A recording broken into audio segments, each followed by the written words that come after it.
Today I will be talking about acquired immunodeficiency syndrome. This is a dreadful disease, as you all know. It is caused by HIV virus. It is a non-inheritable disease, means you do not get inherited from your forefathers and parents. And this is not reflected in one man, it exhibits many signs and symptoms. The major change which it causes in the body is it breaks down the immune system by attacking the CD4 cells or T lymphocytes of the body. If you go to the history of this disease, this sort of disease in which depletion of lymphocyte cells is reported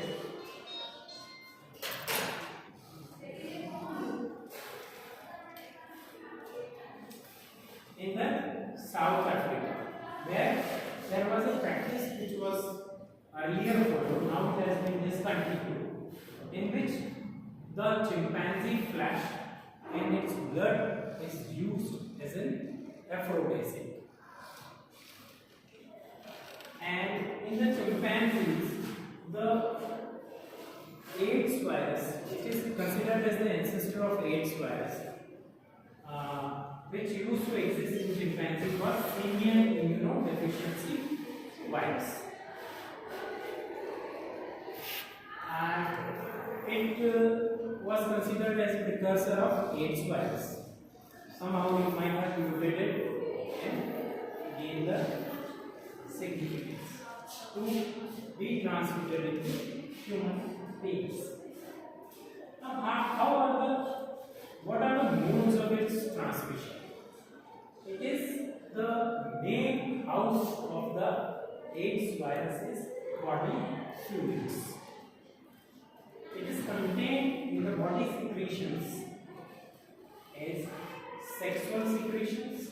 In the sexual secretions, seminal secretion, vaginal secretions, blood and milk. These are the major storehouses of the viruses.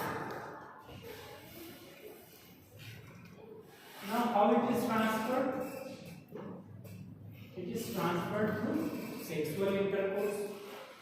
The sexual intercourse can be heterosexual or homosexual.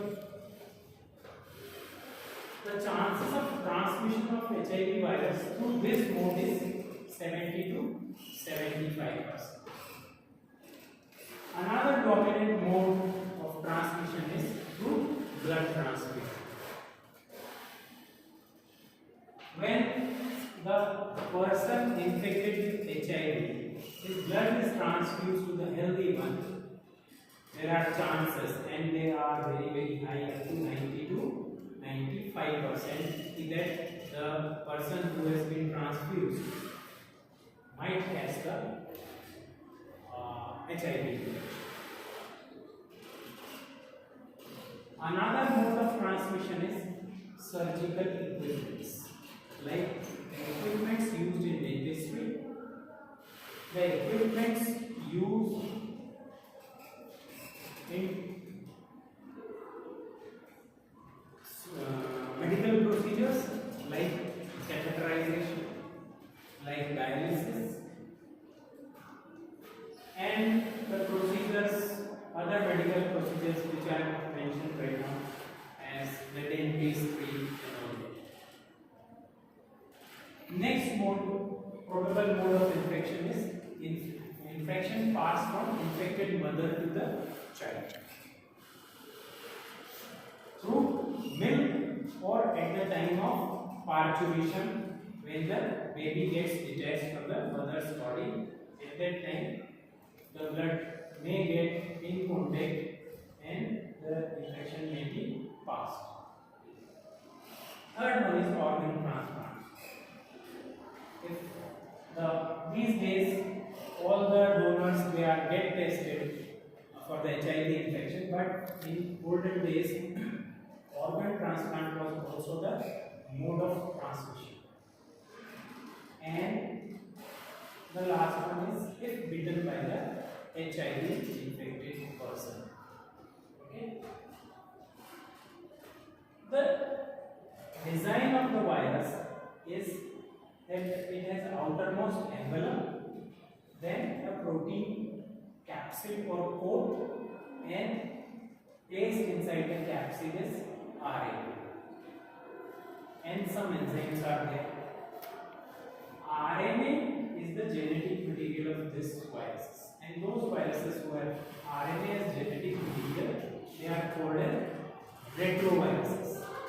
They are called as retroviruses. Now, the major drawback or shortcoming these retroviruses have in infection is that their genetic material has to be converted into double-stranded DNA, because whenever they infect the human cells, they need to integrate their genetic material into the genome of human being. To ligate it to the human genome, the single-stranded RNA has to be converted into DNA, and this is done by reverse transcriptase enzyme. This is done by reverse transcriptase.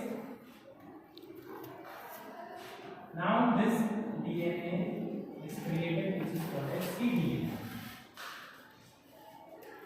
This DNA gains the ability to get ligated in the human genome. Thereafter, it gains the ability to multiply.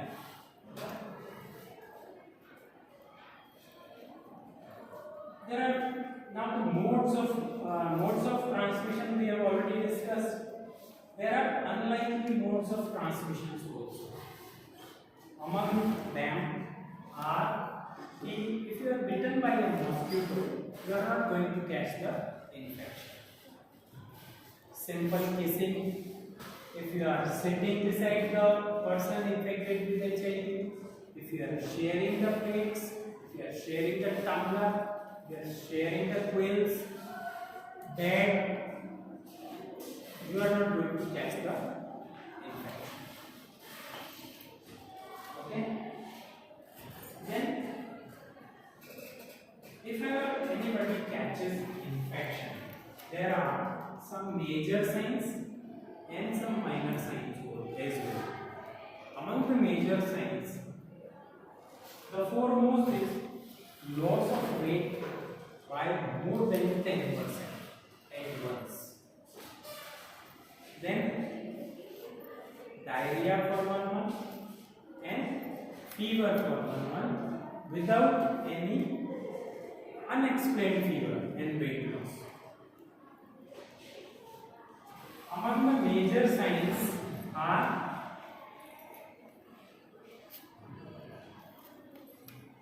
cough for 1 month, itchy dermatitis, and lymphadenopathy, means some swelling in the lymph nodes,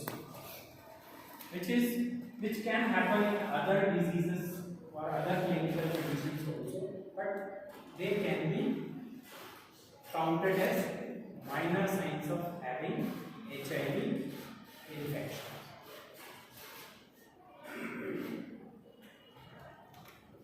Now, clinical features which is displayed by the person having HIV infection. The first phase, it is of 30-40 days, and in the first phase the infection goes unnoticed and only minor symptoms like muscle ache, fever, rashes on the body, night sweats, and neck lymphadenopathy. they are exhibited.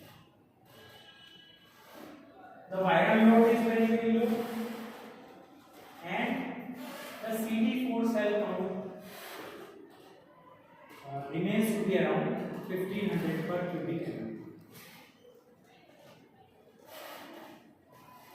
This is asymptomatic, means there is no clinical manifestation of the disease.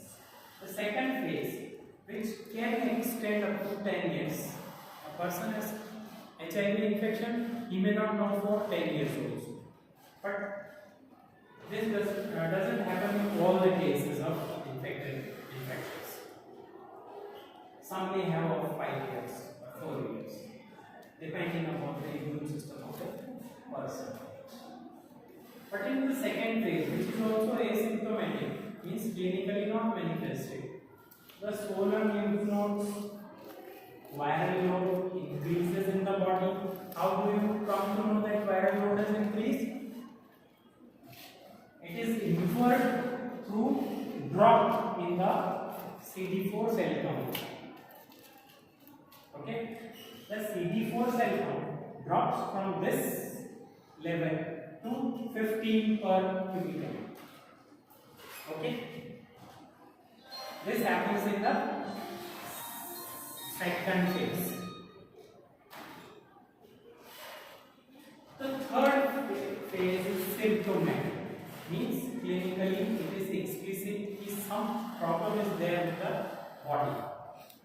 Okay, in this period, the sufferer has prolonged fever, swollen lymph nodes all around the body. Then the major symptom is he catches infection so often due to drop in the immunity level. The person suffers from symptoms caused by herpes zoster, oral yeast infection, then leukoplakia by Epstein Barr. There are white spots created on the tongues and all around the oropharyngeal region. Then herpes virus infection, cryptococcal meningitis, and toxoplasmosis, and in extreme cases, Kaposi sarcoma and lymphoma. These are the cancers which the person who is having HIV, they may suffer. Okay.